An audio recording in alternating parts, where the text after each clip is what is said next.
Marlboro Mayor Jonathan Hornick considers placing police officers in elementary schools his only choice after Newtown. We could have done nothing and then hoped that something didn't happen, but hope is not a solution. Or we could have taken action.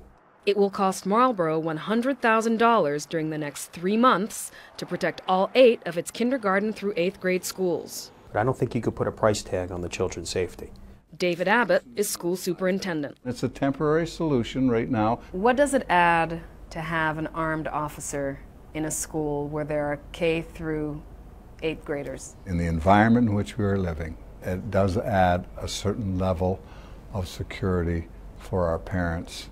I don't think our children notice any difference. Because, Abbott says, the police are part of the community, familiar faces, not strangers with guns. That sits well with Marlboro parent Maria Vitale. It makes me feel safer because it's a policeman that has the gun. It's not just anyone. But some parents worry about the impression armed officers make on children.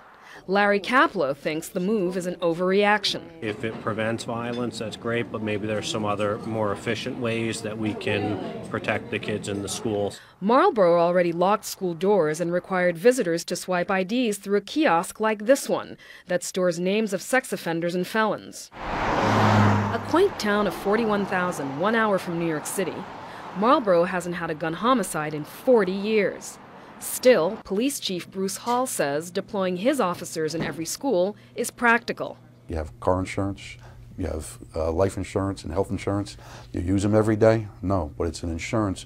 If you need them, they're there, and that is basically what this comes down to. The police chief and school superintendent do concede one officer might not stop a determined gunman. There is no possibility of making a school or a home 100% impervious to this kind of action. You can't do it. This spring, Marlboro may decide whether to make its move permanent and how to pay for it. Magalie Laguerre-Wilkinson, CBS News, Marlboro, New Jersey.